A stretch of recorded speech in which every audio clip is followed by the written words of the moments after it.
Hi friends, welcome to our channel.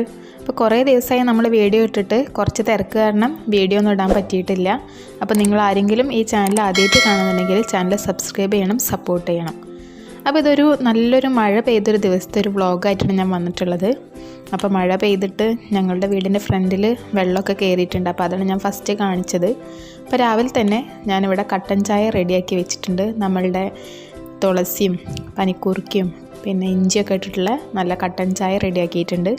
പിന്നെ ഞാനിന്ന് മസാല ദോശയാണ് ഉണ്ടാക്കാൻ ഉദ്ദേശിക്കുന്നത്. അപ്പോൾ അതിന് വേണ്ടിയിട്ട് 2 ഉരുളക്കിഴങ്ങ് കുക്കറിൽ വെച്ച് വേവിച്ചിട്ടുണ്ട്. ഇനി മസാല ദോശയുടെ ഡീറ്റെയിൽ റെസിപ്പി ഞാൻ കാണിക്കുന്നില്ല. ജസ്റ്റ് അങ്ങനെ ഫസ്റ്റ് നമ്മൾ ഉള്ളി ഒന്ന് വഴറ്റിയെടുക്കുക. കുറച്ച് ഉഴുന്നിട്ടിട്ടുണ്ട്. ആദ്യം എണ്ണയ്ക്ക് കുറച്ച് ഉഴുന്നിട്ടിട്ട് പിന്നെ ഉള്ളിയും പച്ചമുളകും ഒന്ന് വഴറ്റിയ ശേഷം അതിലേക്ക് കുറച്ച് ക്യാരറ്റ് ഗ്രേറ്റ് ചെയ്തും കൂടെ ഇട്ടിട്ടുണ്ട്. ഇപ്പോൾ ക്യാരറ്റ് ഒന്ന് സോഫ്റ്റായി വരുമ്പോൾ അതിലേക്ക് കുറച്ചൊരു 1/4 ഗ്ലാസ് വെള്ളം കൂടെ ഒഴിച്ചു കൊടുത്തിട്ടുണ്ട്. അപ്പോൾ ഈ സമയം തന്നെ ഞാനിവിടെ അരിയും കൂടെ വേവിക്കാൻ വെക്കുന്നുണ്ട്. അപ്പോൾ ആ വെള്ളം ഒന്ന് വറ്റി വന്നപ്പോൾ ഇതിലേക്ക് കുറച്ച് മഞ്ഞൾപ്പൊടി ഇട്ട് കൊടുത്തിട്ടുണ്ട്. അതിന് ശേഷം കുക്കറിൽ നിന്ന് വേവിച്ച ശേഷം ഉടച്ച് വെച്ചിട്ടുള്ള ഉരുളക്കിഴങ്ങാണ്, അതും കൂടെ ഇതിലേക്ക് ഇട്ടിട്ട് ഒന്ന് മിക്സ് ചെയ്ത് കൊടുക്കുക. അപ്പോൾ നമ്മളുടെ മസാല ദോശയുടെ മസാല റെഡി ആയിട്ടുണ്ട്. ഞാനിവിടെ പച്ചക്കായയാണ് ഉപ്പേരി വയ്ക്കാൻ ഉദ്ദേശിക്കുന്നത്. അപ്പോൾ അതിന് വേണ്ടിയിട്ട് പച്ചക്കായ കുക്കറിലാണ് വേവിച്ചെടുക്കുന്നത്. പിന്നെ ഒരു മീൻ കിട്ടിയിട്ടുണ്ട്. ഈ മീനിൻ്റെ പേരൊന്നും അറിയില്ല. അപ്പോൾ അത് ക്ലീൻ ചെയ്ത് വെച്ചതാണ്. അപ്പോൾ ഇത് ഫ്രൈ ആക്കാമെന്നും വിചാരിക്കുന്നുണ്ട്. പിന്നെ മസാല ദോശയ്ക്ക് വേണ്ടിയിട്ട് ഒരു ചട്നിയാണ്, തേങ്ങയുടെ ചട്നിയാണ് ഞാൻ ഉണ്ടാക്കുന്നത്. അപ്പോൾ ഈ സമയം കൊണ്ട് കുക്കറിൽ വെച്ച പച്ചക്കായ വെന്തിട്ടുണ്ട്. അതും കൂടെ ഒന്ന് വെളുത്തുള്ളിയൊക്കെ ഒന്ന് ചതച്ചിട്ട് അതും വറവിലേക്ക് ഇട്ടിട്ടുണ്ട്. ഞാനിവിടെ വഴുതനങ്ങയുടെ കറിയാണ് ഉണ്ടാക്കാൻ ഉദ്ദേശിക്കുന്നത്. അപ്പോൾ അതിന് വേണ്ടി കുറച്ച് ചെറിയുള്ളിയും വെളുത്തുള്ളിയും ഇഞ്ചിയൊക്കെ ഒന്ന് നേരെയാക്കണം. അപ്പോൾ ഈ ടൈമിലൊക്കെ നല്ല മഴ പെയ്യുന്നുണ്ട്. ഇത് മീനിലേക്കുള്ള മസാലയ്ക്ക് വേണ്ടിയിട്ട് ഇഞ്ചിയും വെളുത്തുള്ളിയും ഒന്ന് ചതച്ച് വെച്ചിട്ടുണ്ട്. അപ്പോൾ അതിലേക്ക് മുളക് പൊടിയും പിന്നെ നമുക്ക് മഞ്ഞൾപ്പൊടിയും കുറച്ച് മല്ലിപ്പൊടിയും കൂടെ ചേർത്ത് കൊടുക്കാം. അപ്പോൾ മല്ലിപ്പൊടി ചേർത്തിട്ടുണ്ട്. പിന്നെ ഒരു 1/4 ടീസ്പൂൺ മഞ്ഞൾപ്പൊടി, ഇനി ആവശ്യത്തിനുള്ള ഉപ്പും കൂടെ ഇട്ടിട്ട് നമുക്കിതൊന്ന് മിക്സ് ചെയ്തെടുക്കാം. പിന്നെ ഞാനിവിടെ കുറച്ച് ചെറുനാരങ്ങയുടെ നീരും കൂടെ ചേർക്കുന്നുണ്ട്.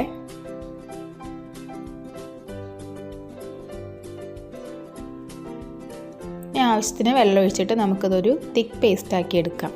അതിനുശേഷം ഇത് നമ്മളുടെ മീനിലേക്ക് പുരട്ടി വയ്ക്കുക.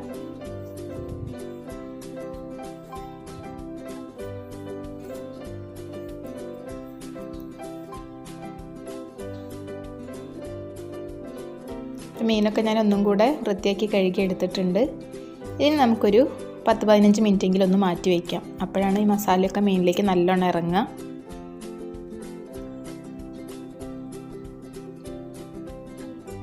അപ്പോൾ ഈ ടൈമിൽ ഞാൻ വഴുതനങ്ങയുടെ കറി സെറ്റ് ചെയ്യാൻ പോവുകയാണ്. അപ്പോൾ അതിന് വേണ്ടിയിട്ട് 2 വഴുതനങ്ങയും പിന്നെ അതിലേക്ക് കുറച്ച് പച്ചമുളകും പിന്നെ ചെറിയ ഉള്ളിയും പുളി പിഴിഞ്ഞതും കൂടെ ചേർത്തിട്ടുണ്ട്. ഇതിലേക്ക് കുറച്ച് മഞ്ഞൾപ്പൊടിയും ഉപ്പും കൂടെ ഇട്ടിട്ട് നമുക്ക് വേവിച്ചെടുക്കാം. ഇതിലേക്ക് കുറച്ച് ഇഞ്ചിയും വെളുത്തുള്ളിയും കൂടെ ഒന്ന് ചതച്ചതും കൂടെ ഞാൻ ചേർത്ത് കൊടുത്തിട്ടുണ്ട്. വഴുതനങ്ങ ഈ രീതിയിൽ കറി വെച്ചാൽ നല്ല ടേസ്റ്റാണ്. അപ്പോൾ ഈ ടൈം കൊണ്ട് തന്നെ ഞാനിവിടെ നമ്മളുടെ മീനും ഫ്രൈ ആക്കാനിട്ടിട്ടുണ്ട്. അപ്പോൾ വഴുതനങ്ങ ഏകദേശം വെന്ത് വന്നിട്ടുണ്ട്. ഇനി ഇതിലേക്ക് തേങ്ങാപ്പാലാണ് ചേർത്ത് കൊടുക്കുന്നത്. ആവശ്യത്തിനുള്ള തേങ്ങാപ്പാലും കൂടെ ചേർത്തിട്ട് നമുക്കിതൊന്ന് തിളപ്പിച്ചെടുക്കാം. അപ്പോൾ നമ്മളുടെ മീൻ ഫ്രൈയും റെഡി ആയിട്ടുണ്ട്. കറി ഏകദേശം തിളച്ച് വന്നിട്ടുണ്ട്. അപ്പോൾ ഈ ടൈം ആയപ്പോഴേക്കും ബ്രേക്ക്ഫാസ്റ്റിനുള്ള ടൈം ആയിട്ടുണ്ട്. അപ്പോൾ ഞാനിവിടെ മസാല ദോശ ആ ടൈമിലാണ് ദോശ ഉണ്ടാക്കുന്നത്. ദോശ ഉണ്ടാക്കിയിട്ട് നമ്മൾ ആദ്യം ഉണ്ടാക്കി വെച്ചിട്ടുള്ള മസാല ഇതിലേക്ക് തേച്ച് കൊടുക്കാം. മസാല ദോശ ഞാനിവിടെ ചട്നിയുടെ കൂടെയാണ് സെർവ് ചെയ്യണത്. അപ്പോൾ ഈ ടൈമിലൊക്കെ നല്ല മഴയാണ്. ഇപ്പോൾ വീട്ടിൻ്റെ ഉള്ളിലേക്ക് വെള്ളം കയറുമെന്ന് നല്ല ഡൗട്ട് ഉണ്ടായിരുന്നു. ഭാഗ്യത്തിന് കുറേ നേരം മഴ നിന്നതുകൊണ്ട് വെള്ളമൊക്കെ താഴ്ന്നു പോയി. പക്ഷേ പിറ്റേ ദിവസം രാവിലെ ആയപ്പോഴാണ് വെള്ളം ഫുള്ളായിട്ട് താഴ്ന്നത്. ആ ഫോട്ടോസും ഞാൻ കാണിക്കാം. അപ്പോൾ ഇങ്ങനെയാണ് ഇപ്പോൾ ആ തോടുള്ളത്. ഇപ്പോൾ ഒരു കണ്ടിന്യൂസ് ആയിട്ടൊരു ദിവസമൊക്കെ മഴ പെയ്താൽ വെള്ളം നമ്മുടെ വീട്ടിൽ കയറാൻ ചാൻസ് ഉണ്ട്. അപ്പോൾ എന്തോ ഭാഗ്യത്തിന് ഇപ്രാവശ്യം പെട്ടെന്ന് മഴ നിന്നതുകൊണ്ട് കുഴപ്പമില്ല. അപ്പോൾ ഈ വ്ളോഗ് നിങ്ങൾക്ക് എല്ലാവർക്കും ഇഷ്ടമായി എന്ന് വിചാരിക്കുന്നു. ഇഷ്ടപ്പെട്ടാൽ ചാനൽ ലൈക്ക് ചെയ്യാനും ഷെയർ ചെയ്യാനും സബ്സ്ക്രൈബ് ചെയ്യാനും മറക്കരുത്. അപ്പോൾ നമുക്കിനി വേറൊരു വീഡിയോയിൽ കാണാം.